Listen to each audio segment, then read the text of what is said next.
Hey, you guys, what's up? And welcome back to the Fiscal Collective. My name is Efi. Over here on my channel, we talk about your money, my money, and our mental health. Keeping true to form, I decided to kick off this year with a no spend January. Today is January 18th. So first of all, apologies for not checking in earlier, but I do have good news to report. I don't know if I have an excuse for not recording a video. I think the internal struggle was there's a lot of content that I want to put out, and then, analysis paralysis when there's a lot that you want to do and you don't do. But all that being said, let's get to my no spend challenge. So really quickly, what is a no spend challenge? They're all different variations. There's no spend, there's limited spending, there's a no buying challenge. My major intent was just to pause. I have a lot coming up. I have a lot that will be happening to me this year. One of them is, fingers crossed, home ownership. In July. I have a business that I'm starting as well. I have this channel that I'm starting. And I really, to be 100% honest, I wanted to do this so I could pause, because I think I'm also suffering with a lot of lifestyle creep where you make, as you switch jobs and you advance in your career, hopefully you make more than you did when you first got out of college. But sometimes I'm like, where did my money go? So I'm not intentional in that way. And 2020 was marked with a lot of anxiety. When my mental health is not strong, I overspend, especially when there's a lot of change. And so there's a lot of that spending. So I just wanted to pause. I'm doing more videos so y'all can get the full story, how much credit card debt do I own? But this is a no spend update. Quick recap. I called it a no spend for myself because I'm still going to pay my bills and all that kind of stuff. I'm just not buying discretionary items. So that was my first thing. And then I gave myself a $50 a week budget to really just waste. I don't want to say waste, but spend with it as I please. So we're going to do a quick recap. I'm going to read these notes, but hopefully my editing skills will allow me to put a picture somewhere here or here, and then you can kind of follow along. And then I'm going to end this with what I have learned from my no spend challenge, and just kind of how I plan on tackling the last 2 weeks of my no spend challenge. Drum roll, please. Today is January 18th, and thus far I have spent $3,752.88. That's a lot. That's a lot. I mean, it is where I'm trying to go, but give me a second. Let me tell you what I spent money on, blah, blah, blah. So like I said, I spent $33,752.88. Of that, a friend of mine, she had to travel for the holidays. She had just gotten a puppy, blah, blah, blah, just a lot of holiday stuff. So I helped her put her puppy with a sitter. So I paid the sitter, but she did pay me back. Of that total amount, $205 is technically a loan, and she's already paid me back. And then what I went ahead and did, and I broke these into categories, fixed charges being one category, fixed charges to reduce, and then discretionary spending. And the discretionary spending technically is my, $50 a week. And since we're at 2 weeks, it's about $100. We're technically a bit over that just because, this month is kind of strange. But we're at, let's see, what's that? 14, 15, 16, 17, 18. We're at 18 days, because it's the 18th. So let's get to. So the loan was $200. And so that really brings my actual spending to $3,547.44, of which the bulk of that, $2,200, was my rent. So these are my fixed charges comprised of rent, my car insurance, therapy, because y'all, therapy is just an expense that I know that I'm going to have to pay for. And I treat it like a car note. Don't miss a payment. And it's really important to me. What's really high, that I put this as a fixed charge because I don't have any control about whether I'll pay this. Like, I have to pay this. I can't necessarily reduce it. And yeah, so card membership, I have a Chase Sapphire card. It's an annual fee of $95 as well as my interest charges. So that totaled to $319.72. But I cannot wait to pay off my credit card because credit card interest is for the birds. And then I have a Capital One credit card that doesn't have a balance on it. And I just use that card every once in a while to like buy gas or grab a bite or something. And so I had to pay that card off, but it has a zero balance. It's only $23 that I charge on that card in December. And then for Fiscal Collective, hello, hi, how are ya? What's your name?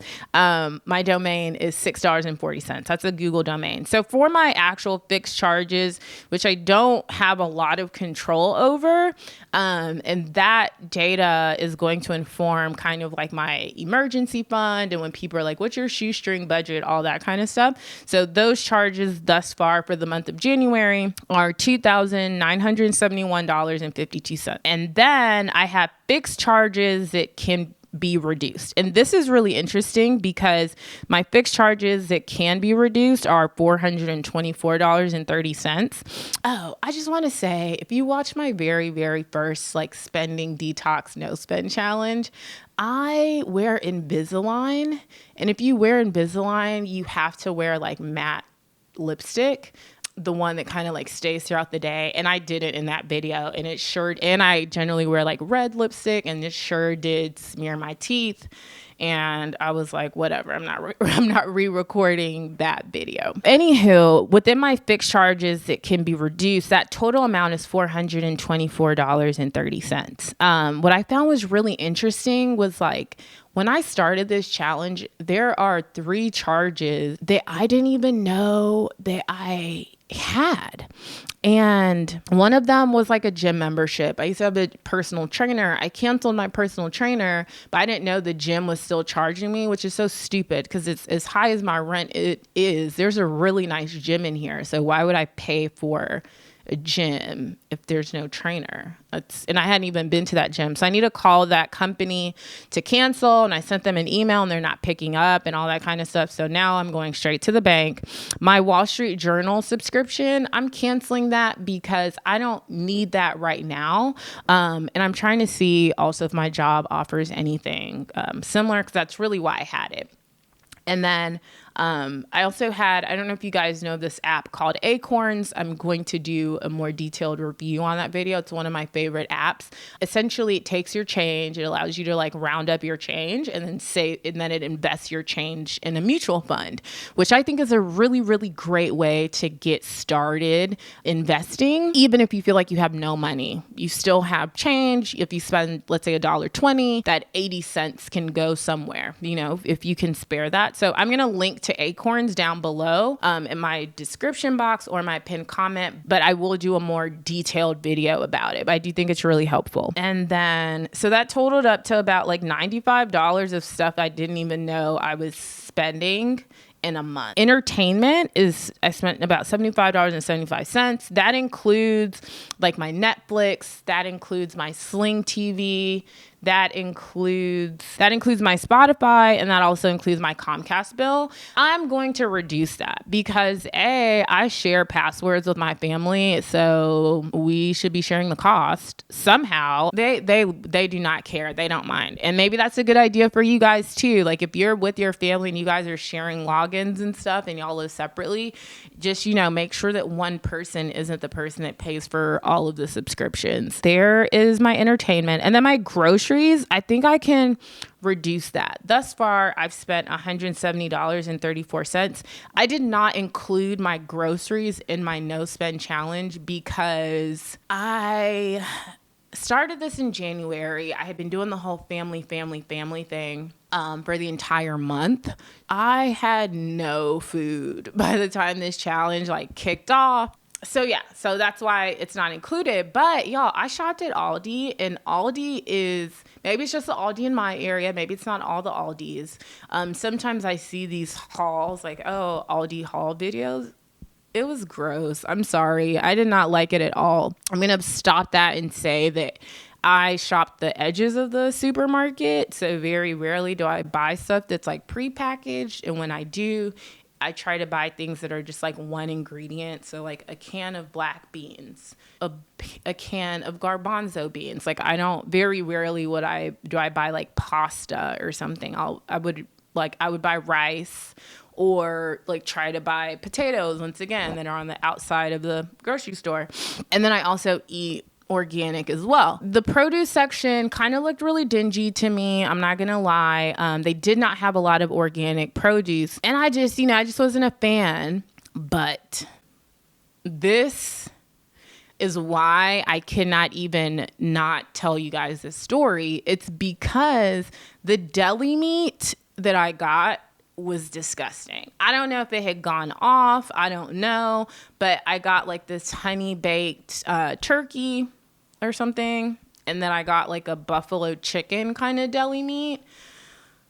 It was disgusting. And for that reason alone, like I cannot in good faith tell you that I enjoyed shopping at Aldi.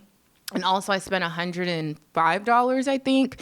I spend less than that at Trader Joe's. And I don't know if it's because I like know Trader Joe's more or if the prices are a bit better, but Trader Joe's is A, closer to me, and B, like they have essentially what I buy. So I usually spend about $80 at Trader Joe's. And then I also spend usually about like $30 at Whole Foods when I go to the grocery stores. I live alone, so my groceries can be low. Not like low, but they're not going to be like in the hundreds and hundreds and hundreds and hundreds. So I'm not going to go to Aldi again. But what I can do and what I do realize is like I A, overbuy groceries, and then B, before I go to the grocery store, I need to shop at home. I mean, I still did Aldi and Whole Foods because the Aldi produce section was really lacking. I don't even know if I bought any meats when I was there. I don't have those receipts. Then I went to Whole Foods and bought more groceries. Hold on, let me find that. I spent $50 at Whole Foods. So, there's a lot to be desired there, but I do think that I can go to, my quote, assuming that I spend $150 every 2 weeks on groceries. I do think I can spend $100 on groceries because I overbuy and I live by myself. And it's like, you really don't need 5 cans of garbanzo beans, sis. You really don't. And so, that's a conversation I'm having with myself. I know this is rambly. We've talked about groceries a lot. And that brings like fixed charges, things that I know that I need, but I can reduce them. Thus far this month, I've spent $424.30. Then lastly is my discretionary spending, which I think can be reduced. And this is for my, relates to the no spend challenge. So if I'm giving myself $50 every week to spend, how do I do? So we're at 2 weeks and some change. I should have spent $100. And really, I feel like I did. So y'all let me know what your thoughts are. Overall, my discretionary spending category was $151.62. Yay! But out of that $151, I forgot to pay my car wash dude. And it was a holiday. So I paid him $80. So really, it's 70. Like, what's 150 minus this? This would be like what? What's 151 minus 60? What's 151 minus 80, y'all? I know it. It's $70. It's $70. Let me do a calculator real quick because it's going to bother me. Yeah, that's funny. Yeah, 71. Okay, I'm on it. Arithmetic, surprisingly, is not really my strong suit. But anyway, so $71, which is good, you guys. That means I have $30 because I feel like this amount is the amount that I owed. I owed it before I went on a no spend challenge. So I have to honor it, right? Y'all tell me I'm not trying to cheat. I'm not cheating. I just really think that way, So let me know if you think it's wrong or if I'm not being hard enough on myself. But then, so if we get down to $71, what did I spend that on? I bought gas that was $27.45. I gave someone $25. So I'm really glad I got to do that for someone. And that even just made me think, and we'll talk about this as, I'll do an update at the end of this week, I promise. But I think that just made me, like, as I'm thinking about my sinking funds, I'm like, okay, what do I want to do? And what do I want to do that I haven't done, like I haven't budgeted for in the past or like really thought about? And I really want to be generous, be that to people, friends, family, others. But I want my generosity to have boundaries. So I don't want it to be like, oh, I need a whole bunch of money. Can you give it to me? I just want to have money saved in a sinking fund to where when I see someone doing something beautiful, I can just be like, yeah, there's 25 on it. You know what I'm saying? So that was giving. And then coffee. So thus far I spent $19.17 on coffee, which is not really true, because if we take Starbucks right now, I have so many points that I was living off of my Starbucks points for a while. And that daily coffee, I drink a basic coffee. It costs $3.52. It is a venti drip, so all black coffee. And then sometimes I may put like a flavor or two in there, but not really a lot. I enjoy that. I enjoy the cadence, the routine of waking up in the morning, getting dressed, taking the DOG out, I didn't want to say his name, and picking up coffee at Starbucks. I think I can budget for that because I think I drink a fairly simple amount of coffee that is not expensive, and it's very pleasurable to me. And it's just like, y'all, it's the little things in life that make you happy. So I think I'm going to keep with the Starbucks. This has been great. Like, I'm loving this. I am hoping that y'all are not so mad that I didn't do a timely update, that you kind of stick around, because I'm drafting. I want to do like printables and all kinds of stuff, related to like a no spend challenge. And I'm still working on it. So it's probably just going to be like donation based until maybe like March, when we start another challenge or something like that. I don't know. I'll think about it. Yeah. Like right now, some of the stuff that I've been working on, like no spend trackers, questions that I'm asking myself, stuff like that, I'm going to share it with you guys. It depends on when I can edit this video, but I will go back and share the link. Then y'all can always follow me at Fiscal Collective on Instagram, and the live links will be there, and I'm there, and all that kind of stuff. So please connect with me via social media. I would love, love, love to just talk to y'all. And if you're on this challenge too, that's almost like the best way that we can be accountable, is if we are like talking throughout the day. All that being said, thank you once again so much. I'm so grateful for you watching my content. If you made it all the way to the end, please do not forget to comment, like, subscribe. And if you are on a no spend challenge, please tell me, how's that going? And if you're thinking about doing one, how about you tell me what's stopping you, sis? Thank you. Bye.